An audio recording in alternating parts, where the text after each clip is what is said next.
What's up, everybody? This is Heretic here. It's nice to see you guys all again, and I am not alone here today. I have three people with me who I'm going to let go ahead and introduce themselves as we go into a discussion on this past weekend's Seattle Regional and the upcoming weekend's Madison Regional Championships. So, welcome, everybody. Why don't you guys go ahead and introduce yourselves? Hello, my name is Figment494. Some of you may know me as Jared Zander from Pokemon Competitive Trading Card Game. Yeah, pass it over to you, Ben. Hey guys, I'm Ben Osborn. I go by Milan Maniac 9 on most platforms. I am with Team Victory Star on YouTube. Hey guys, I'm Kenny Packala. If you guys don't know me, I'm that YouTuber nobody talks about, Pokemaster Kenny, and I'm from literally the Michigan area. But yeah, pretty much. Okay, so today, Jared, Ben, Kenny, and myself are all going to go over, like I said, the thoughts that we have just closing out from Seattle Regionals and what happened in the Pacific Northwest into the Madison Regionals and what we would expect to see there, as well as what decks we would play or maybe will play, depending on those of us who may or may not end up going. So, I think, first of all, just kind of a generic overview before we get into a little bit of Seattle that we're going to cover here. Like, what kind of decks, like, what has everyone been playing lately? I mean, I just see Garb a lot right now, and then like a bit of TCG Plume with. I saw that second place deck was Vesperplan, and I really like that right now too. I see a lot of copycats going into Madison with it. Okay. Boy. Go ahead. Ben? Oh, yeah, sorry, missed that. Boy, oh boy. Seattle, I'm sorry, I've lost my train of thought entirely. No worries, man. You're all good. I'll just try to maintain my composure, honestly. You know? Alright, well, I'm going to go ahead then. It was actually interesting because when I went up to the Nick Bailey Open in Ashtabula, Ohio, a couple of weekends ago, and up there, even though half of the top 8 was taken by Garbodor variants, there was more Greninja up there than anything else. And the only two people in the entire room, as far as I knew, that ran Sudowoodo were Reno Bernardo and myself, and we were both playing Mega Rayquaza. So it was literally just there in case we went against each other, or if anyone else had chosen to play Mega Ray. We both ran like a promo Giratina that countered Greninja because we expected it, and we ended up being right on what we saw. So obviously that's like about the extent of my competitive playtesting, since I didn't go to Seattle, and my tournaments that I'm going to be playing next are actually expanded. But so anyway, I'm going to send it back to Ben here. Let's see what you got. So what do you got for me, buddy? Well, actually, I wanted to address the Greninja bit. I feel like Greninja as a deck going forward is probably about the same as it used to be. It just happens to have a slightly better matchup against one of the better decks in the format. The issue, though, with Greninja is that it is still going to suffer the same problem it always did, and that is the fact that it is its own worst enemy. And lest we forget, now granted, this is probably not going to see as much play, but Decidueye Vileplume still absolutely murders it if it's played properly. For sure, for sure. And I mean, I've definitely hit that matchup a few times when I was playing, when I was recording my most recent Greninja video, and yeah, Decidueye Vileplume just, it's not even a game. Kenny, what do you got? Yeah, so in relation to the Nick Bailey Open, I had a pal named Brad who went there, and I think he was the one who was playing Wishy-Washy Huntail, and he kind of gave me insight on what was going on. I noticed that there was a lot, like Mahone, he was playing Alolan Ninetales, I think, and like there was a few other decks that really caught me by surprise when I saw it. But after seeing half of Garbodor being in Top Cut, I was like, wow, so we're going to expect this at Seattle. But I didn't realize that after seeing that, if people would try and counter that, and if so, how would they do it? But, and I'd also think Alolan Ninetales would see play at Seattle, but apparently not. Yeah, and it's interesting you bring up Mahone's deck in particular. That's actually one of my most recent videos that I uploaded. I think the most recent deck video I uploaded was that was very similar to his deck from the Nick Bailey Open. That was not a straight Alolan Ninetales list, but it was more Decidueye with a 2/2 Alolan Ninetales line included in it. And I believe it was Ben Sock who actually won the whole thing with a straight Alolan Ninetales build. So we saw how effective Alolan Ninetales and Alolan Vulpix with Beacon and all that stuff, what with or without Decidueye Plume, is just in general against those Garbodor decks. And I'd like to actually build off of that with the Alolan Ninetales and the Decidueye Plume variant with Mahomes list. Actually, I was actually down in Tennessee for this past weekend at Clarksville, Tennessee at Frontline Games and also at TNLG. They have a live stream that was put up. If you guys have time to go check that out, obviously after you finish checking the video here. But both of those events there, I saw a couple wild decks of Decidueye Plume and Ninetales running around. I actually saw an interesting build with just Decidueye and Ninetales, and in that matchup, I was playing Decidueye Plume over the weekend, and in both matchups there, it turned in basically whoever went first won the game, as usual, especially considering with an item log and how devastating that can be for the tournament. And from what else I saw over the course of this weekend, I've went to a few different tournaments since the new format's been out. I've seen Garb dominate at most of these events, at actually both at every single event I've went to, with the exception of the event in Sheffield, Ohio for the League Cup there to start off the season. Mega Ray won there, the Steel variant. And I just see Garb has taken up a good portion of a lot of the meta spots or the top spots in a lot of the League Cups I've attended.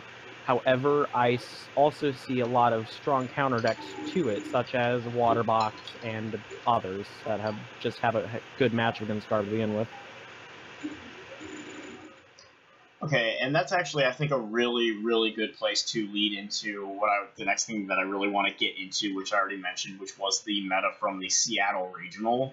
Because you mentioned Garbodor taking up a lot of these spots, and much like in the Nick Bailey Open, where even though it was not the most played deck, it did end up taking up half of the top 8 spots.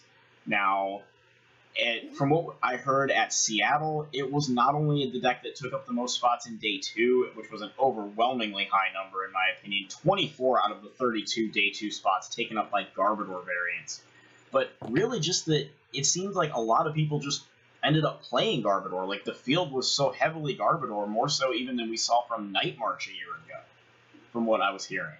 Now, obviously I wasn't there, so I don't have firsthand, I didn't see it myself, but,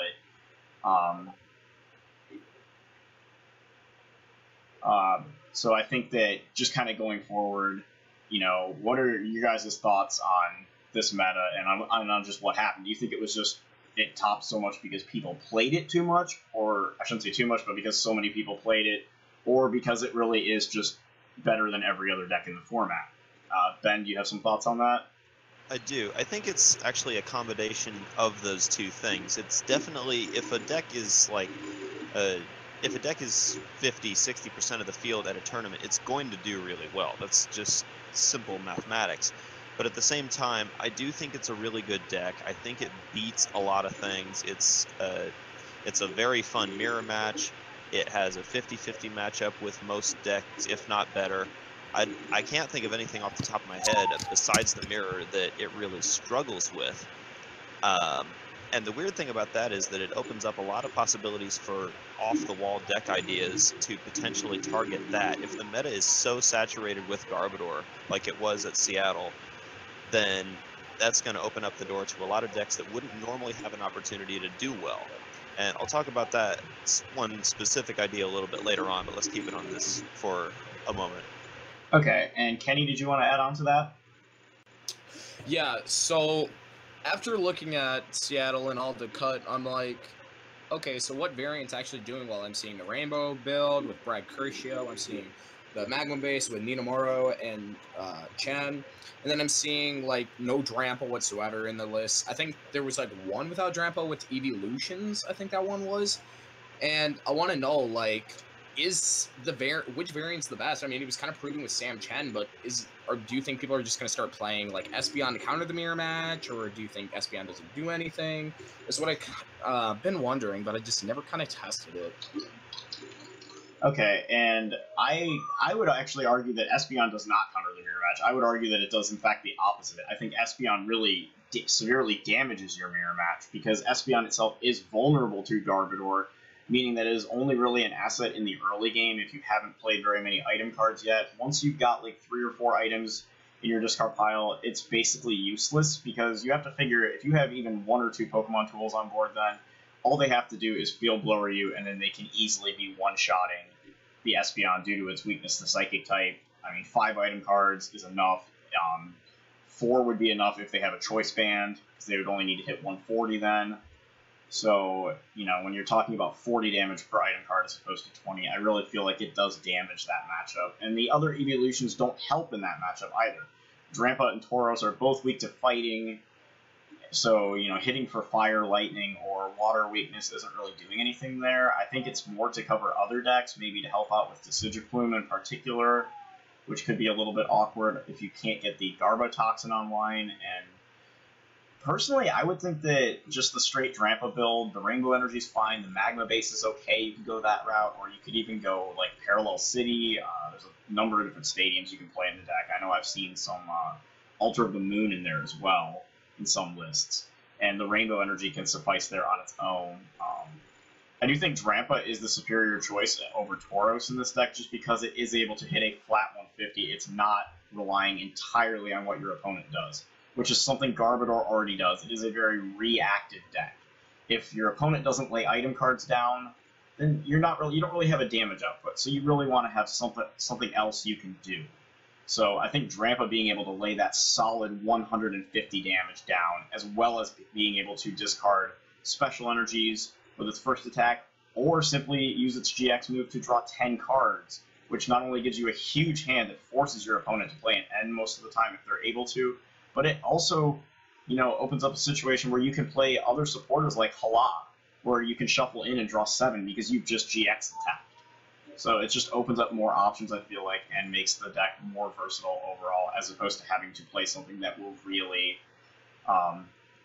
end up hurting the entire thing when you go into a mirror match. Yeah, I definitely agree on the Drampa over Tauros in that deck, mostly because of exactly what you said with the because you've already got Garbodor in the deck that relies on your opponent doing things to do its damage. You don't want to have your two main attackers in the deck both focusing on effectively the same thing, i.e. your opponent, and playing a reactionary game. Drampa is better in that scenario because you don't have to rely on your opponent. You can have some control over what you do. That's actually part of the reason why I was never a big fan of Raichu in Rayquaza lists, is because if one of your avenues was crippled, all of your avenues were crippled. And it allows you to have a versatile deck without sacrificing consistency, and that is huge in this game. I definitely agree with that.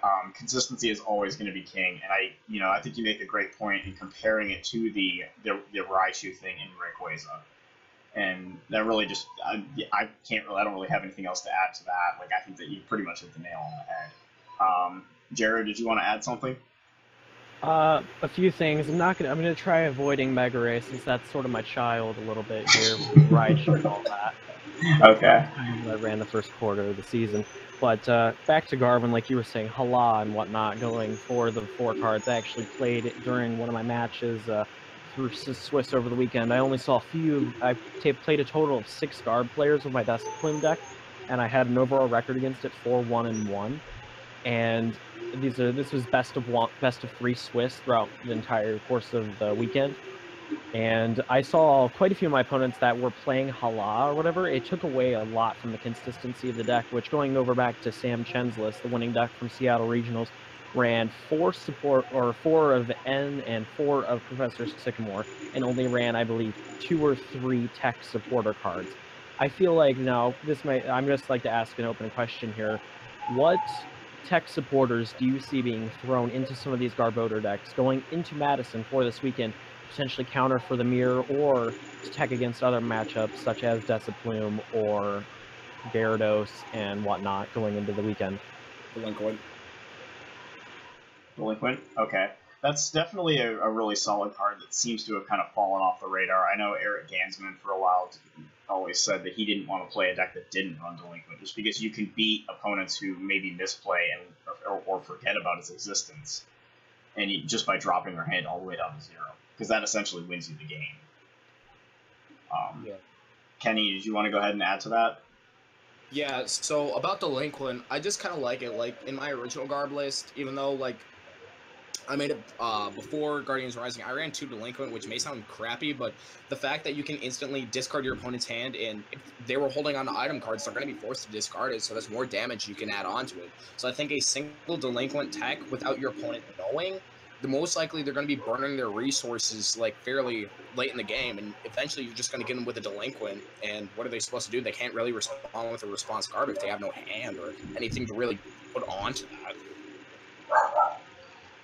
Yeah, I definitely agree with that. I think anytime you can get your opponent's hand down to 0 with Delinquent is just brutal, especially if they don't have something like Orangaroo, which is not seen in a lot of decks right now, to kind of mitigate that. Or if you simply have Garbotoxin online. And there was one other supporter that I was thinking of before. I'm going to get into something else here in a second, but there's one other supporter card I want to mention, and that's Pokemon Center Lady. If people do still expect to see Decidueye, which I think you still will, obviously, I mean, I don't think that's going anywhere right now. Pokemon Center Lady can help out in that scenario, as well as in the mirror match early on when you're not seeing a ton of damage. Maybe if you're not seeing a ton of damage coming down from Drampa the first couple of turns, or just if Garbodor is trying to trade 2-hit knockouts, or just to deal with any other matchups that might arise to counter the deck, potentially, I could see Center Lady becoming a pretty relevant card. So that's something that I still think needs a little more testing. One other card I did want to talk about, and I was curious to ask you guys all your opinions about this card, because this is something that I never thought of, and it ended up becoming a pretty big thing. I believe Sam actually ran it in his winning list, and that is the Azelf promo. And I actually had to look up what the card did because I didn't know what it did. So I was curious about what you guys think about that particular card. So Jared, why don't you go ahead and start us off with that? I really, really, really like Azelf in the deck. While I feel personally that your matchup versus Gyarados is pretty strong to begin with, all things considered, with just being able to string knockouts fairly consistently against Gyarados, and then a low end with the hand in the late game can be very strong, I feel like, especially in the variant with Drampa that proved itself to be superior over the mirror match in Seattle.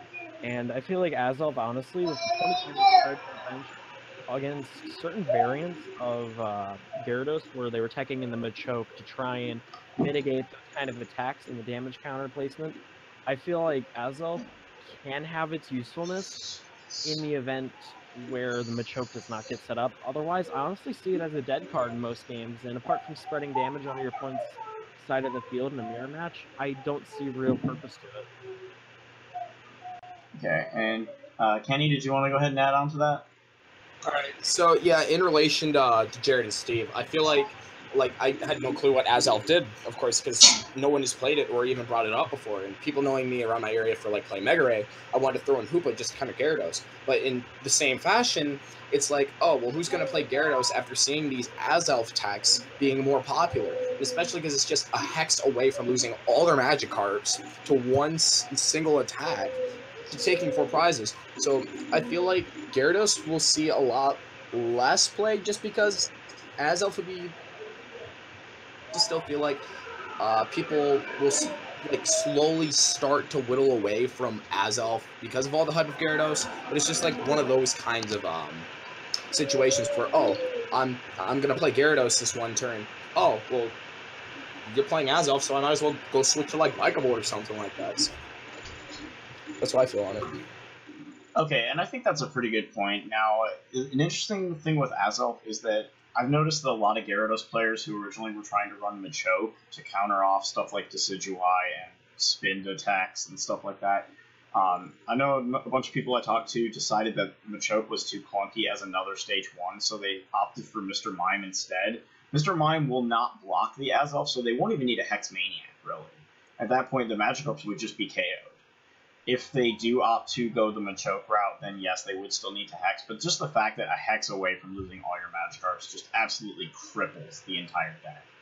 So either way, like you were saying, Kenny, and I think that it's really just to counter a matchup that is more 50-50 for Garbodor than some matchups, and maybe even slightly unfavorable if Gyarados sets up, just because the Gyarados deck runs a lot fewer 2-prize Pokemon. Some may not even run any. If they do, it's just Lele or Shaman.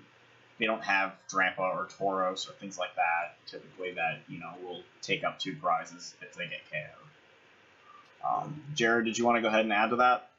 Yeah, I wanted to add about the Machoke tech, and this is actually something I was testing way back initially when the Machoke was released or announced, and I was looking at the card. I was thinking of some crazy build with Tapu Lele and Maxie's Machoke and be able to get it out without having to go through the evolutionary step with it, and that's just maybe with my crazy decks and whatever. And the thought of running Mr. Mime, like you guys were saying for a second, you just died to Deciplume at that point. As it is with I played in Virginia Regionals and ended up 18th there. And when I played against 2 Gyarados in the Swiss rounds there. And the one round, this guy that I was playing set up 4 Magikarps on his field, 3 of them on the bench for 20 damage counters, and I knocked out all of the Magikarps in a single turn because he didn't run any form or anything to protect against it, or a turn 1 Hex or anything against me. And I feel like for Gyarados to make a strong showing at Madison, it needs to find a way around Deciplume, because that will still be existent going into regionals, and I absolutely guarantee you that at the very least, a fourth of the top decks going into Day 2 at Madison will be Deciplume. Okay, and that's an interesting, and a little bit of a bold prediction that I think is plenty realistic, but I guess it just might seem bold after seeing what happened in Seattle. But anyway, I think that's pretty realistic. And Ben, do you have something you want to go ahead and add to that? Yeah, with regard to the Gyarados only doing well in a certain situation, I definitely think that's true, particularly because of that Azelf promo that we've been talking about for a little while now. And I have to ashamedly admit that I also had to Google it, in fact, while we've been recording this. So if even a small number of Gyarados players are anything like me and don't have a clue what this card does, then they'll definitely struggle if they don't prepare for that in some way or shape or form. Well, and I'd like to think just because it was in a regional winning list that people would take note of it. For those of you guys who don't know what the card does, I will just tell you real quick, really the only important parts of the card. It is a Psychic-type basic Pokemon, which for 1 Psychic Energy has an attack that places 2 damage counters on all of your opponent's Pokemon that have any damage counters already on them. Since the Magikarps sit on the bench with 2 damage counters each from the Team Magma base, they are all knocked out. So, again, it's not a card that really has seen competitive play, but it's in a deck that runs Psychic Energy, it's pretty darn effective, and gets around the Mr. Mime as well. Okay, so now that we've kind of gone over that a little bit and just kind of covered a little bit of Seattle, I think heading into Madison, do you guys have thoughts? What do you think is going to happen? What do you expect the meta to shift to? I know Jared gave us a little bit about Decidueye Plume.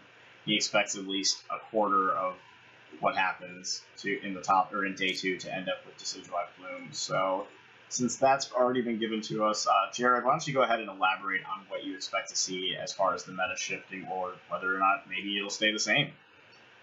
So I feel like what we saw in Seattle with 24 of the top 32 decks taking up the majority of top cut going into Seattle regionals I feel like that's the first shock of Garbodor, that people are still getting to know this new format. We got to realize that it's only a few weeks since the format's truly taken shape, and we're still getting cards. We're still seeing the promos that are going to be coming out in the next coming weeks or whatever, or that are going to be legal for this upcoming weekend, such as Tapu Bulu and Tapu Koko, both of which may prove crucial to improving the guard matchup for decks such as Lurantis and Decidueye running in a single Tapu Koko to start spreading damage for a mere DCE attachment to start spreading damage to the bench, and for Tapu Bulu into Lurantis builds which I saw some in my weekend travels to Tennessee that could, with Vile Plume and a few other tech cards, make a showing at Madison, I feel. Okay, and Ben, did you want to go ahead and add on to that? Do you have anything? I do. I am actually sitting here kind of wondering what the format is doing in relation to decks like Volcanion, which has been very dominant for a long time. I know one of us is not a big fan of playing against Volcanion lately, but it has been a very good deck ever since it was printed, and just now it's starting to, it seems like, struggle a little bit. Now maybe that's because practically nobody played it out in Seattle. Maybe that's because the format is shifting away from it, but either way, it's going to force the deck itself, Volcanion as a concept, to either adapt or just die the way a lot of other decks have lately. Okay, and that's a really interesting point, and I think, I'll have a little bit to add on to that here. I'm going to go ahead and have Kenny go, and then I'll go ahead and add my thoughts after that. So Kenny, if you want to go ahead and take over here and give us your thoughts on what you think maybe going forward here. Okay, so I think balanced at the moment only because, like, people, like Jared said, like, people are now adjusting, seeing what's being played with the new cards coming out in relation to, like, the Bulu and Coco. Those are going to be legal now, so I'm guessing grass decks could potentially see a rising then. But the question is with what? I feel like Garb will still see a ton of play, but, like, a lot of techs against it, a lot of, like, people dropping even via Sacred counts to like 2, people playing very few Ultra Balls, like not even any Trainer's Mail anymore, increasing supporter counts, just stuff like that just to go around Garb. But yeah, it's just one of those, this meta just seems a little more balanced than usual. I mean, last year, what was it, Night March just reigning the whole format, and then Garbodor coming out of nowhere, and it's like, oh, so now people don't have to be as aggressive and just go right ahead and do, 2 Seekers.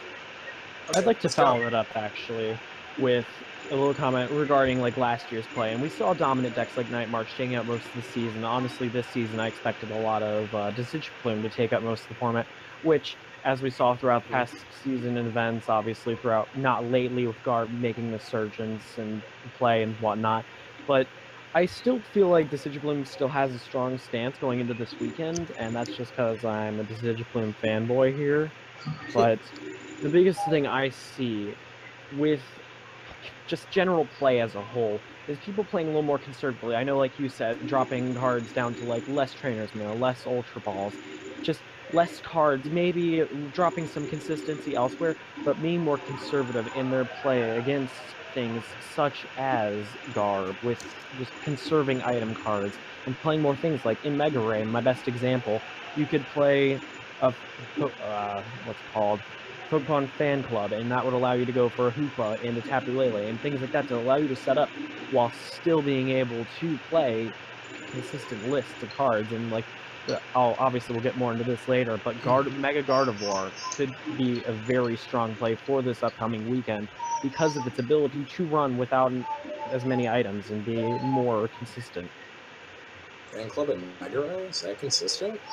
Yeah. Well, I'd just like to point out also, I think Jared's talking about the original Mega Gardevoir, not the Despair Ray one.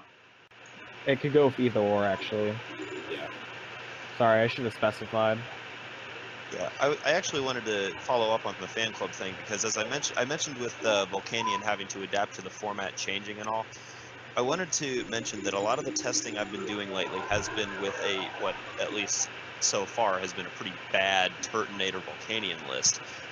But I think it's getting better. But one of the things that I've had the most fun with in that deck has been just, it's running 1 Tapu Lele, but I also threw in a couple of Pokemon Fan Club. And the way I've been running the Turtonator deck is with 3 Skyfields. So you get the Skyfield turn 1, you Ultra Ball for a Tapu Lele. You play the Tapu Lele, you get that Fan Club, you get a Turtonator, and then you put 3 in any combination, usually 2 Volcanion and 1 Shaman. Suddenly you're just exploding like you weren't before, and you've used probably 1, maybe 2 items tops at that point. So I really like I never thought I'd be saying this, but I really like Fan Club right now. Well, and I think a lot of people have included Fan Club in a lot of their lists. I know, or similar cards. I think we've seen Fan Club in a lot of lists. We've seen Bridget start to appear a bit more. I know a lot of those Garbodor lists are running Bridget because it can also pull Pokemon GX as part of the search for 3. And then the other card that I know Rayquaza lists in particular, at least I know Reno Bernardo ran it, at least last time I saw his deck, and that was Winona in an all-colorless deck. Just being even more versatile, being able to pull any 3 colorless Pokemon. So easy Shaman Search, easy Ray, obviously. But it's just another card that I feel like could be included. Kenny, do you have anything to add as far as maybe something else we might see? Yeah, so back to Seattle. Looking back, Jeffrey Chang got second with Vespiquen. So a lot of people, like, I predicted Vespiquen was going to be good. I claimed it was bad. But now that Vespiquen's seeing, like, it's topping, it was beating Garbodor, of course, to get to where it was. I feel like Karen is going to be one of those tech cards thrown into play. I teched against Vespiquen, but I feel like only decks that really it won't hurt or towards benefiting it, like Mega Ray or Mega Gardevoir, Despair Ray, or anything like that, would be playing it. Everything else, I mean, it's one of those kinds of cards, like Azelf, like, people probably won't play it just for that. I still feel like Karen will see a showing in very few decks coming to Madison. I agree. I'd like to continue off what you were saying, Kenny, and that was a card that a lot of people were actually disregarding with bees regaining popularity. You had Oricorio, which, out of the new set, if you don't know, for single colorless energy, I believe it's a 90 HP attacker. For each Pokemon in your discard pile, you can put 1 damage counter on your opponent's Pokemon any way you like, which this is actually a long-running Night March counter for those of you playing Expanded. I don't believe there's any major Expanded tournaments coming up, but I know for League Challenges and League Cup local events, that's an interesting card to take note of.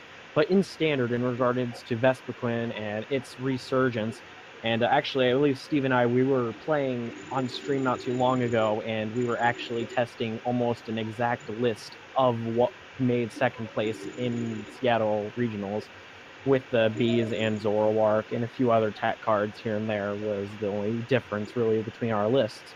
But the main thing I'd like to take notice of are just the versatility of just being able to use Vespiquen and transfer to Zoroark, and that's why I feel like it has such a strong matchup against Garb, and being able to just take prizes without relying on necessarily having cards in the discard pile, such as, like you were saying, teching in a Karen for the matchup. That just, I feel like that just reshuffles everything. I feel like that just reshuffles all your options just back into play again, especially with a lot of like unknowns, draw support, and drawing into things. Yeah, so kind of adding on to the Oricorio thing, as you know, I think I messaged you, and that's why you brought me up. I debated on testing Oricorio and Mega Ray just so I could beat Vespiquen, but I do feel like people are going to want to tech in Oricorio, because it's like one of those things where it's like Pseudo-Wudo. People will play it, but I feel like it's one of those kinds of cards where it's barely there for like every matchup whatsoever. So Oricorio for a single colorless energy, literally placing damage counters on your opponent's Pokemon for like nothing, for like what you're supposed to do in the game, is really good. But like in a specific matchup like Vespiquen or even like Gyarados, if they can't find rescue strategies, that could just demolish them. So I feel like it's a good tech card going into this weekend. I definitely can understand where you're coming from there, especially now. I want to clear up. I did notice you said Oricorio dealt damage counters based on your own discard pile, which I know was just an honest mistake. It is 1 damage counter to any one of your opponent's Pokemon of your choice for each damage counter in your opponent, or each Pokemon in your opponent's discard pile. Sorry, apparently none of us can get it right. I misspoke there. No, that's perfectly fine. Did I say 10, or did I say my discard pile, or what did I say? You said your own discard pile. But in any case, it's just that my problem with Oricorio, like, I do think it is a really nice tech card, and I think in Expanded against Night March, it's absolutely phenomenal. But the thing with Vespiquen is that even if they have a full board, like if they've got all their Pokemon in their discard pile to take OHKOs against big EXs and GXs every turn, you're still at most only going to take out 2 Pokemon with that, unless you're taking out little unevolved things that are usually not going to be there late game. You could pick up a valuable Shaman knockout right off the bench, which is definitely valuable and understandable to have the one copy, but in certain times, I honestly do think the Karen is more effective in this matchup, as opposed to including something that may take 1 or 2 prizes. We already have ways to do that. I think taking the Karen, especially with access to Versus Seeker, being able to Karen, in standard, once, most of the times only once, at most twice, I think ends up just putting players in a situation where they're going to end up not being able to recover with Vespiquen unless, they would be delegated to having to use Zoroark entirely or something else. And if they play the Evolutions variant, then they won't have an attacker. So I have a question for you guys. Do you feel like with Garb seeing play in Volcanion, like Ben was mentioning, do you think the Fire Oricorio will be seen instead of like Nest Ball or Ultra Balls, or do you feel like it's not really necessary in a way? Yeah, I have actually tried the Oricorio. It's interesting. I'm not sure how much I like it, though. It just seems a little bit inconsistent when you can set up these ridiculous things so quickly with the fan club. I know I sound like I'm high on fan club right now, but I do feel like it's better than Oricorio. I think Oricorio is fun, a little bit cheeky, but it does allow for the possibility. I mean, yes, it can help your prize trade, but you're also probably going to be using the baby Volcanion at some point, so there goes your positive prize trade. It's not that great, I don't think, but that's just me. Just throwing it out there, man. Yeah, and I also I think that adding on to that, saying that Oricorio is inconsistent, and I agree with that. I think that it's extremely if you make it work, it's extremely effective. But the problem is that Pokemon Fan Club is easily searchable with Tapu Lele, a card that you're already going to be running in Volcanion lists anyway. Whereas Oricorio is a lot less searchable. You have to Ultra Ball for it or Nest Ball for it. You'd be burning valuable resources to get it out. It's not searchable by Hoopa or anything else. And you would want to have it every game, so you would probably have to run 3, maybe even 4 copies, because you want to open with it at that point. So you probably would want a full 4 copies. And that's a lot of valuable deck space that you are going to be losing, and a lot of potentially dead cards down the stretch that you would have. But that's just my opinion on that. So anyway, that's just kind of like some ideas as far as the meta and as we go forward based on what happened in Seattle. Next, I think we probably look at what decks do you guys expect to see. I know Jared's already touched on this a little bit, but what decks do you guys expect to see people playing? Do you expect to play against at Madison if you were going or if you are going? So, I personally, I actually am going to Madison, so I look forward to anyone who actually will be attending there.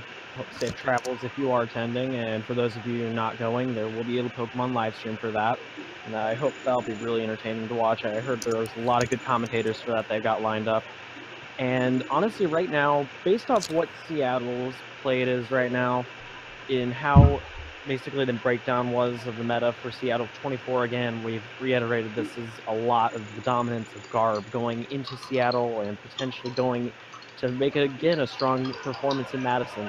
I feel like Garbodor itself will prove to be a strong force as usual, because you have a lot of copycats just playing the same deck similar to Sam Chen with a few minor tech card changes or whatever to make their matchup stronger against certain decks. But I forecast a lot of Garb and counter Garb, and then a little bit of like in-between decks such as like Dust Plume, and I'm just going to keep saying Dust Plume because I'm just a fanboy about it, but I expect a lot of just Garb, counter Garb, and there'll be a little break in the meta there for some minor small decks to come into play, potentially make a way through both of the ways, or both of the main played decks. If that makes sense. Yeah, I think that absolutely makes sense. I completely agree, Jared. I think that there's going to be a lot of Garb. There's going to be a lot of counter Garb.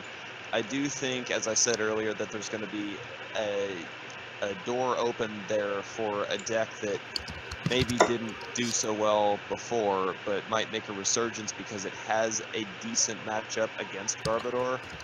That, and I'm still holding on to this. I'll save this for our next segment, but there's a lot of things that I think can make a little bit of a comeback just because it has a decent matchup against Garbodor. So I think it'll be interesting. Unfortunately, I won't get to see firsthand because I will not get to go to Madison this year, unfortunately. But for everybody who is going, I think that's probably what you should expect to see. Kenny? Yeah, so like Ben was saying, pretty much that. I don't really know. I mean, I'm just expecting a lot of Garbodor. I'm expecting at least a few Gyarados players, just so they're like, Oh, well, you guys aren't playing Azelf anymore. I'm going to sneak it away and beat y'all. like that's how I feel on that.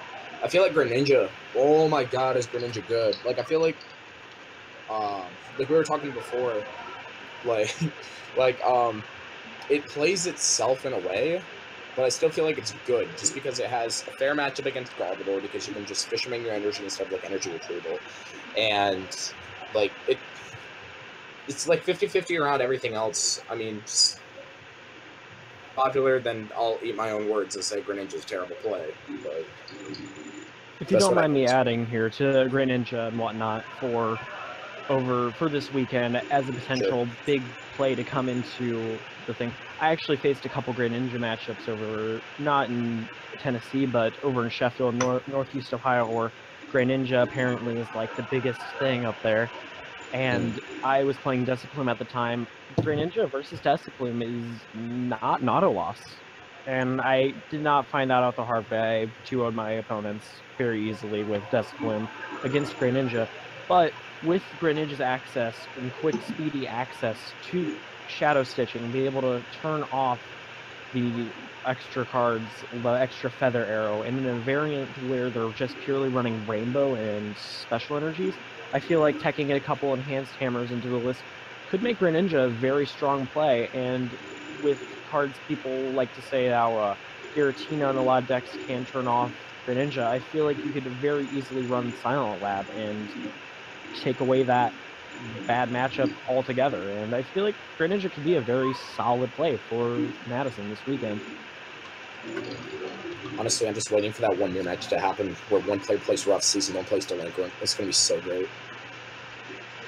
Okay, and it's interesting I think adding on to Greninja, based on what I saw as far as in my own personal testing with different Greninja lists for this format, as well as what I saw at the Nick Bailey Open, because that was Northeast Ohio, like you mentioned, with Sheffield, and it is very popular there. I think with Greninja, like Ben said earlier, first of all, it is an inherently inconsistent deck. Its worst enemy is itself, no matter what it is playing against. I do agree that the Silent Lab build, in theory, seems like it should be the best. The problem is the Silent Lab build is even less consistent than a Brooklet Seas build, or than a Brooklet Hill build, because Brooklet Hill actually allows the player to be able to have more outs to pull Froakies earlier on without having to burn dive balls, without having to put too many items in the discard pile.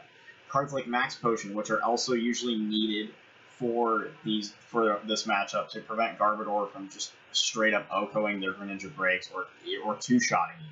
You know, like Max Potion to prevent 2-hit knockouts, but then you have more cards that you're drawing into early that are just completely dead draws. Also, remember, Garbodor builds will run the one Garbotoxin, at least the good ones will, and they also, like you said, have the ability to run Giratina. Granted, that can be countered by Silent Lab. I just feel like it is too difficult to come up with a really strong, really consistent Garbodor build. I think you do have to run on a little bit of a hot streak to make, or I'm sorry, not Garbodor, Greninja. You do have to run on a bit of a hot streak to make Greninja really work, I think, to really take it deep into a tournament, like deep into Day 2. I think you can make Day 2 with it, but really keeping that streak going, you know, like, you have to be able to avoid Desiplume matchups for, you know, several rounds, which, like Jared has said, I do think it will be. Like, I think it's just really something that is a risky play. But I do think there are a couple other decks. I'll get into that here in a little bit. I'm just going to make sure, Kenny, do you have something you want to add on Greninja here real quick? Yeah, so like we were talking about Greninja with the Rough Seas issue, but what we weren't kind of covering was the Pokemon. Like, people remember Talonflame was a thing in 2016 where it got second. I honestly feel Talonflame is so inconsistent. Like, I don't like it now. People can go ahead behind me and say, oh, This kid's an idiot. he doesn't like Talonflame for a reason. It's like, no, but the reason why I don't like Talonflame is because you need to burn items to get rid of those Talonflames. So against the Garb matchup, it makes it even worse. But if you start with like a Froakie, at least you're guaranteed a Frog next turn instead of having to like play around this and having to bench other things. And another thing is you can't literally Brooklyn Hill the thing. So I just don't like Talonflame whatsoever. I definitely agree with that. I think the best builds right now are not running Talonflame. I know a list that I got, and I'm not going to show the whole thing right now because it's not originally mine, but a list I got from Austin Vance, a friend of mine from down in Georgia, actually runs the Brooklet Hill, and he doesn't run any Talonflames or anything like that. It's just a straight Frogs list, and then you try to keep your trainer cards consistent. You have the full 4 copies of N. Obviously, to go with 4 Sycamores, you have a bit more energy than normal, so that you don't have to make funnier stuff happen with your items, just to kind of help out in those matchups.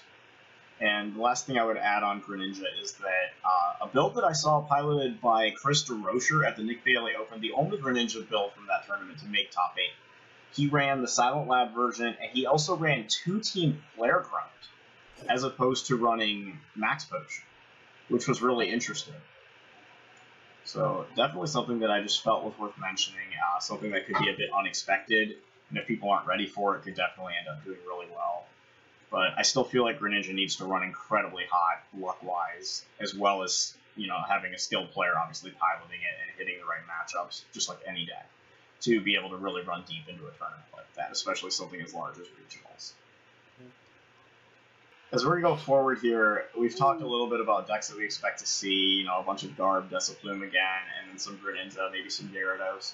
So what do you think is the play for Madison? And I don't care if it's something we've already mentioned, if it's something else, just what do you guys think is the play? We're going to go ahead and start with Jared here.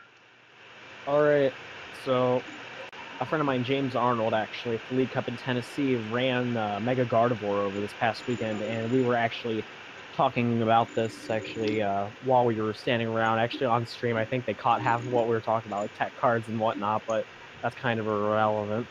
But I feel like Mega Gardevoir, the Despair Ray variant, could be very strong going into this weekend at Madison Regionals, purely because I feel like it has a very strong, efficient matchup against almost all of the meta. And while some decks have been teching in Sudowoodo to try and weaken just the overall impact of a Despair Ray hitting full one-shots, I feel like a variant that excels in playing cards such as Pokemon Center Lady, maybe potentially a Fairy Drop or 2 into the deck to heal off damage in between turns and whatnot. I feel like that could be something played in a Gardevoir list that could put it ahead of a lot of these top decks. And I think we were talking about this earlier, and a big deal with Fan Club and it being playable is in Gardevoir, you can Fan Club, go for a Hoopa, go for a couple Gardevoirs and a Shaman, just start setting up your field, get a Tapu Lele at the same time, just start playing all of these cards down. And under an item lock, I actually played against James in the Swiss rounds with my Desaflume list. And under an item lock, the deck still runs fairly well, especially if he starts with the Fan Club or a Skyla to go for a Skyfield. There's just so much potential in Gardevoir right now. I see going into the weekend, especially with like we were talking about Volcanion dying down in play a little bit, which was for the longest time a very big weakness of Gardevoir, not being able to take these one-hit KOs just back and forth and trade knockouts. And even with the variants of like Mega Ray that are still going to be running around the tournament, we will definitely see a few in the early Swiss rounds. You could very easily, like everyone else has done in the guard lists, tech in a Sudowoodo into a Gardevoir list, and it's perfectly fine. And my buddy James Arnold actually had a single Fighting Energy in his list, purely for on the event where they try to stall with the Sudowoodo, or in an event where someone's playing Scorched Earth and the ability to discard an energy, go for the extra damage. And not to mention the fact that Gardevoir only requires one Fairy Energy and a Colorless Energy, so running a different type of energy honestly does not affect the consistency of the deck very often, especially considering how often you will be drawing into those exact cards you need. And a last final thing to add onto the deck, obviously, and considering how it's been played and whatnot, is Mallow. Supporter card Mallow is very, very good, purely based on its ability to just set up field so very well. If you go for a Lele first turn into a Mallow, search your deck for the top 2 cards that you want there, and then Shaman draw into those 2 cards, you could very easily set up a turn 2 Gardevoir with no problem whatsoever. And honestly, that goes for any deck running a Lele and Shaman combo. It's a very efficient way of getting exactly what you need in a single play, especially with other cards just having them in hand. And then I believe Steve had something to add to Guardian before we move on. Yeah, I just wanted to raise a quick point. You mentioned the fighting energy, which is really interesting with the Sudowoodo, just in case people do try to bring it up to stall in the Ray matchup or something, because most other matchups you're usually just going to discard it for Despair Ray. But I think that given, like you said, Gardevoir only needing the 1 fairy energy, and the baby Gardevoir also, again, it uses a fairy and a colorless for the first attack, and a 2 fairy and a colorless for the second. So there is a colorless energy in the attack cost regardless of everything you're going to attack with that's able to in that deck. And I think with that being the case, it technically not only is a smart play, but it's actually the correct play. And this arose a little over a year ago in Manectric Bats. People ran the 1 fighting energy just for the Scorched Earth purpose against the Entei Charizard decks during Cities. And it was the same case was made that is not only a smart thing, but it's actually the correct play, because you are never going to there's never going to be a point where it's actually going to hurt you to have 1 energy, as long as it is only 1 in your deck that is not the same type. So you're able to take advantage of other things, like in this case Sudowoodo's attack if you really need to, or more importantly Scorched Earth should you go up against like a Volcanion or something like that. So that's just kind of like to close out Gardevoir, and I think that was a really interesting idea, Jared. I think Gardevoir lists obviously run heavy Hex, so that can be really good in some matchups too. But obviously, I think I think each of us are going to have our own opinion too on what deck is going to be the play. So to be able to give you guys listening a bit of a broad horizon here. So let's go ahead and keep rolling with another deck. Ben, what do you think is the play? Well, before I get into what I think is the play, there's something we haven't spoken about hardly at all so far, and that is Sylveon, which I know, Steve, you don't like very much, but I do think it's a strong deck, and I think it's something that if we're going to talk about what we're going to play, we have to consider how Sylveon is going to affect how we play these games. So just bearing that in mind, and that actually leads into what I think could be the play really well. As I've been teasing the entire thing so far today, there's something that I do think is going to have a really strange sort of niche that it might be able to fill one more time before it finally dies. And granted, it's been dead for a while, on and off. It had maybe a week of playability early on in the season. But, and you guys are going to call me crazy for this, but bear with me. Mega Scizor. Okay, it hits for the perfect 120 on Garbodor. It hits for the perfect 120 on Trevenant if somebody's playing Trevenant. It murders your Mega Gardevoir. It murders Sylveon. Granted, it still gets absolutely bodied by Volcanion and anything like Volcanion, but it has so many winnable, maybe not favorable, but winnable matchups, and does so many ridiculous things to other decks that I think it could very well be a very strong play going forward into this format.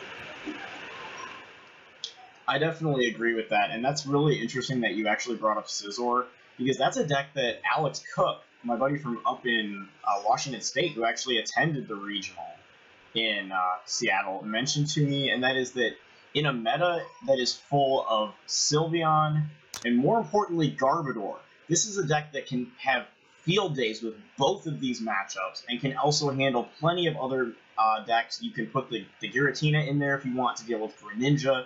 If you're going against the Rainbow Energy version of Decidueye Plume, then you can definitely be able to deal with that. Being able to discard Stadiums and Special Energy, discard Silent Labs, Forest, Rainbow Double Colorless Energies, you one-shot Sylveon, you one-shot Garbodor, not using a lot of items, not using a lot of resources in general, just using Hoopa to go ahead and evolve. You can use Delmise if you really want to add some extra damage even, which is a really interesting idea if you want to go that route. But just the ability to have that kind of control, you have shield energy at your disposal, a lot of different like kind of things you can toss in. And again, like really the bottom line of it is just the position it has in the meta. There's not a lot of Volcanion right now. Really the one deck you have to watch out for in this case would be Gyarados. So if you have a way to deal with Gyarados, then I really like Volcanion, which I don't think is too popular right now, would be your worst enemy at that point. And you also get freedom of stadium choice here too. Like again, you get a lot of really cool things that you can do with Scizor. So I think that's really cool that you actually added that in. I think that's a really nice idea. Yeah, and I kind of have something to add on to Sylveon. Like I feel like Ben said, it's a really great play, but I feel like it's one of those decks that just their whole purpose of the deck from their attack is just ruined by one card, and that is N. I feel like literally after testing Sylveon, I don't think you understand how many times I was N-chained out of my magical ribbon cards and me not even being able to set up or disrupt as much as I'm supposed to. But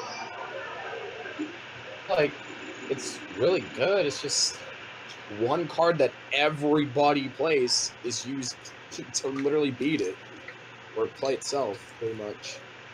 I would also add on that Sylveon, if it goes second sometimes, because they don't tend to run a lot of Pokemon Search, they tend to rely just on using Energy Evolution on the first turn, the deck can get simply mauled over by a first turn Hex Maniac and anything that can put 60 damage on the table on the second turn if they don't have that second E. They don't typically run Sycamores, you're relying on having either an N in your hand or opening with 2 Eevees. That said, if it is able to get going, that can definitely be a bit of a difficult deck for some other decks to deal with. So again, that's just one other way that I feel like it can be used. Anyone else, if you want to add on to Sylveon here, definitely go right ahead. So I love Sylveon. It's one of my favorite Pokemon. If anyone knows my trade binder and how it looks, I have like 57 Sylveon EXs just sitting in my binder for fun kind of thing in the little collection. Trust me, it's only a small addiction, no big deal. But I feel like with Sylveon, unfortunately, it can get donked. And this actually was during one of my Swiss matches in Tennessee. I faced up against a Sylveon Garb deck. It started a lone Eevee against me, and I set up 3 Decidueyes in the first turn and just donked the game. And that's like you were saying, that was a major issue that I saw with wanting to play Sylveon, is just the lack of basic Pokemon that you have in a deck that just create such unfavorable games. And like a turn 1 Hex, there's nothing you can do against that. And with cards like Tapu Lele, getting a turn 1 Hex, honestly, is never too difficult at all anymore with just getting it consistently. Does anyone else want to add anything on to Sylveon there? Actually, I do kind of want to touch a little bit more on Scizor. There are just so many things that it helps with. I mean, normally something it can struggle pretty badly with is Greninja. Well, you can go ahead and run Garbodor. And granted, that's not as much of a hard counter anymore, but you could also just... I mean, in that matchup, you don't have to worry so much about your tool expenditures. And even if you want to be really ballsy, granted it's not perfect, but you could even have a mediocre matchup against Volcanion or something to that effect, because there is Altar of the Sun if you want to use that. Granted, it's not perfect, it's a defensive stadium, it's gonna be bad, but it's still a thought, so there is always that. And I'm kind of happy I may get to run my playset of full art Mega Scizor lines again pretty soon. Kenny, I know you've got a thought to come up with right here. Go ahead. Oh, you betcha I do, Ben. So one of the decks that I've been like really testing lately and what I've been theory mining is the Turbo Darkrai deck. Like a lot of people said, oh well, this deck's gonna be dead because a field blower. Well, if you don't remember, I think it was Philip Schultz. He played Turbo Darkrai with what? 15 energies, 2 Seekers? Like, I have the list in front of me. Like, it doesn't look like it absolutely gets bodied by Field Blower. I feel like it can straight up beat Garb if you don't play yourself into, like, all your item cards. And I feel like most things, I feel like it kind of struggles against Gardevoir, and it kind of struggles against stuff like Mega Ray, because, like, there's really no response for it. But there is a Sudowoodo in there, at least. Like, Roadblock is really good. I feel like the thing with the 4 XP shares, I feel like that's a must in this deck, only because Field Blower is a thing. Yeah, I feel like Darkrai could be a secret sweeper. Oh my god. And the 4 Lysanders is just perfect for the deck. Oh my god. I don't think you understand how much I've been hyping it. Like, there's like a few builds I've been testing. Call me crazy, but I was testing like Haunch Crow with it just to add on damage and spread. That's only because I'm jank and stuff. But I was also testing a few other things like Umbreon with it. I feel like Zoroark Darkrai's okay, but you can't max Elixir onto the Zoroark. But yeah, that's kind of my thoughts on Darkrai. I'm just gonna go ahead and throw out here right now that I think 4 Lysanders is a little too much. I think 3 is even pushing it a bit, but I mean, like the only time I think I would even run 3 would be in a Vileplume deck where you don't run Versus Seeker, but I don't know. I mean, anyway, I think Darkrai is still a very solid deck, and I think that it may even have the element of surprise just because, like you said, people aren't talking about it. No one's expecting it, and I think the element of surprise is one of the most powerful things in this game. And that's kind of where I'm going to go into my play here. And one more thing I did want to mention about Scizor, much like Darkrai, is that it does carry a Psychic Resistance to counter against Garbodor, which is very, very solid. You know, having that -20 doesn't always seem like a lot, but when you have 220 HP and potentially even more damage reduction in the form of the Shield Energy, which is optional for Mega Scizor to use, like, that's just another really good thing. And I think that Gardevoir, Scizor, and Darkrai, these are all decks that have been around that people have seemingly either forgotten about more recently or a while ago in the case of Scizor. You know, and I think that these are decks that all have the potential to come back and compete. I would be a little less on the Darkrai right now, only because I think too many copies of Max Elixir is really just akin to Trainer's Mail in the fact that it is going to create way too many opportunities for Trashlanch to do a ton of damage, since it can gain 30 damage with its with the use of Choice Band against all of these big EX hitters. That said, I think they're all really great decks, and I'm going to kind of go into my play here. And this is a deck that we saw, I believe, actually make, I'm not sure that it top 8'd, but I know it made day 2. And this is a deck that also won the Nick Bailey Open, and that is Alolan Ninetales. With the Tapu Koko promo becoming legal, as well as Tapu Bulu, which you won't see Bulu in Ninetales, but I do think that that will become a deck, Bulu Lurantis or Blue Vikavolt. But more importantly, I think the big thing here is Alolan Ninetales, which also loses to Scizor. I'm going to go ahead and throw that out there right now. Another reason why you guys think Scizor is pretty good, and I'm completely backing it. But Alolan Ninetales has so many things built right into it. You know, you can even play it without a full 4 Aqua Patch, although I probably would still run it, but just the bottom line being, it has Pokemon Search in the form of Beacon on Alolan Vulpix. This is one of my favorite cards from not only this deck, but all of Guardians Rising, and one that no one is talking about. Not even Alolan Ninetales, but Alolan Vulpix. Beacon, for no energy, allows you to search your deck for any 2 Pokemon. Your opponent can always end them away, but that is really, other than that, you're getting your resources out. You're only giving up 1 prize, assuming they knock it out. It is a 60 HP basic, but only a single prize card. For your setup is very solid. You still have freedom of your supporter cards, you have your energy attachments, everything else. And Alolan Ninetales does not rely on very many items at all. You have a double colorless energy attack, which allows you to put 50 damage anywhere on your opponent's board. It gives you a ton of freedom. You can move around stuff if there's something you don't want to attack, like a Tauros. You can snipe away Magikarps in the Gyarados matchup. You can run, you know, cards like Rough Seas to be able to prevent stuff like Decidueye from tearing you down, since despite its water typing, it is weak to metal, and thus Scizor, as opposed to being weak to Decidueye. And then you also have a GX attack that only costs 2 colorless, which allows you to transfer all damage from Alolan Ninetales right over to your opponent's active Pokemon. This is, I think, one of the best, if not the best, GX attack right now in the game.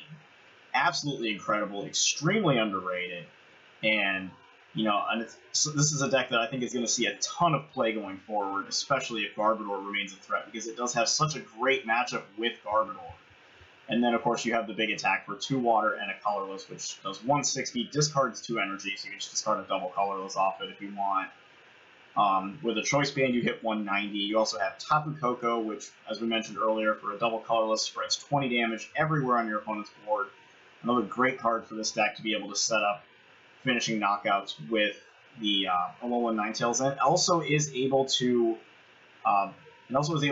recover HP with Rough Seas right along with the Alolan Ninetales line. So this is just a deck that I think is going to be really awesome going forward, and this is my play for Madison, is Alolan Ninetales. I think this is going to be the play. I obviously think that Scizor could, if it were to come out, could just absolutely dominate, so I'm right on board with Ben there, but really, I'm loving what Alolan Ninetales can do right now. Adding on to Ninetales, if you expect a lot of Scizor to be played, do you feel like people will kind of lean towards the weakness policy thing, or do you feel like no one will even play it, and you just kind of accept that as you're going to get killed? I personally feel like weakness policy is a very niche card.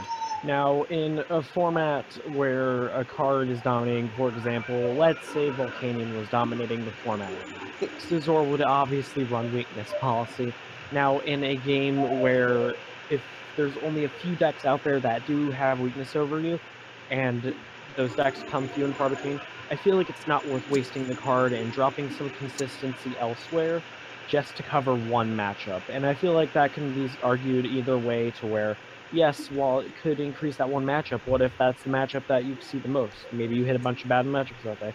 And I feel like that's just something I have to take the risk on going into some of these high-level events. Consistency is key, and consistency is the thing that will win you games, and those are in, obviously, skill and how you play. Yeah. I definitely agree with that, if I can just go here real quick. I also agree that I would not run the weakness policy. You also have to remember, Field Blower is a card now. We didn't have tool removal for a long time, at least outside of Beedrill EX, which non-plume decks didn't play. And with Field Blower being a thing now, I really think weakness policy is just about a dead card. I think people hyped it up with the Evolutions last set. It didn't really do anything, and I really wouldn't expect to see it here either. I think, like what you guys were saying, this is a matchup where you see you have a bad matchup. I think Scizor is a counter meta deck. I think it has the chance to do very well. I'm right on board with Ben there, but I don't expect to see a lot of it. So I think you're actually pretty okay. And again, I think Alolan Ninetales is just such a great deck.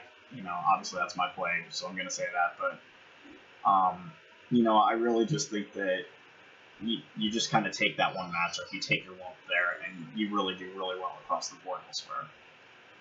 To be honest, I feel like if you're that scared about Volcanion, just run like a 2/2 Araquanid line. You can get away with stupid wins. I mean, they don't play Hex, they don't play Plants. If anything, if Fire decks are becoming popular and you're just playing like Mega Scizor or the Mirror Match, you just don't want to deal with that, just slapping in an Araquanid line and you're good. I lost every game though, but still. You're going a little Grant Manley on us there, but hey, he got second place in Virginia. I was about to ask that, actually.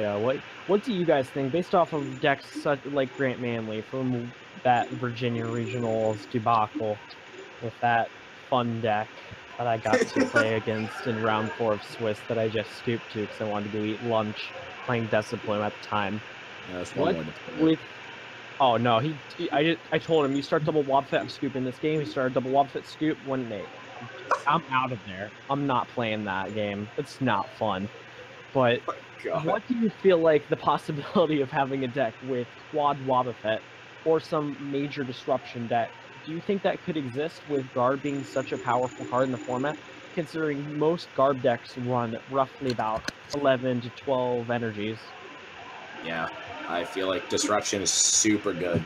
I mean, if you're talking Sylveon, it'll be played, probably easily countered, like I stated earlier with N. But I feel like with Grant Manley going ahead and playing that Quad Boba Fett deck, it was just one of those meta-deciding calls. Like, yeah, he lost to Lapras.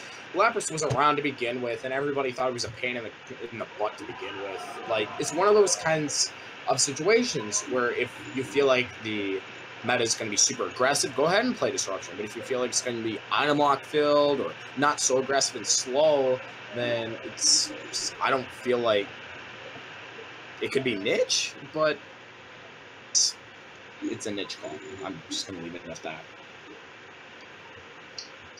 Okay, so we've each kind of gone over a different deck that we feel like is the play for Madison and all this stuff. So I think now is a good time, just kind of been able to cover all the way from where we were at, looking at Seattle to what we think is going to be what's good for Madison. So I just want to go ahead and thank you guys, for those of you guys who were listening, for tuning in and spending some time with hearing what we have to say. And definitely let us know down in the comments, is this something you'd like to hear more of from the four of us? Do you want to hear me bring some people on here? Maybe we could do a different cast every so often too. I definitely would like to say thank you to Jared, Ben, and Kenny for all joining me for this. I think this was a really cool idea, and this actually was their idea, not mine. So it was really cool. So yeah, so I'd like to say thank you. This is really cool. This is great content. I really like the way this has gone. So anyway, that's what I've got. If you guys have some closing thoughts here real quick before we sign off, by all means, go ahead and take it away. Alright, I'd like to start us off here again. Everyone listening and whatnot, even if you tabbed out or whatever, pleasure being able to be with you guys, talk about all these meta calls for Madison Regionals. And I'd like to thank you guys and thank for any of our viewers here just watching and whatnot. And hope you have a good one. Well, Steve, all I got for you is go Preds. Never. Go Penguins. Penguin, so yeah, I talk about hockey for an hour now. Yeah, I just want to say it's been an honor, Steve. I've been literally watching YouTube videos since the beginning, and I've been wanting to be featured on one for a while, and it took me up to being stupid to get on one of your videos. So I'd just like to shout out you for having us and having me. Oh, that's funny. Well, I mean, and the thing is, you guys listening, if you want to see Kenny again here real soon, we may see a player interview with him. It's not my next interview, but it will be probably the one after that. Woo! Oh yeah, and go check out my YouTube channel. Shameless self-promotion, guys. I'll post a link down below. Okay, so I would like to go ahead, and I think we're just going to go ahead, and we're gonna wrap things up here. Thank you guys all for listening, for tuning in. It's really cool to try and do a podcast style thing for the first time. For those of you guys who have been blatantly staring at the PTCGO start screen this whole time, I guess I'm not sure why, but thank you. I'm sorry that it wasn't more exciting. We couldn't have like face cams or whatever, but we'll definitely work on making some of these happen in the future. And for everyone playing in Madison or any other tournaments this weekend, I wish you all the best of luck, and I will catch you all on the flip side. Cheers, everybody.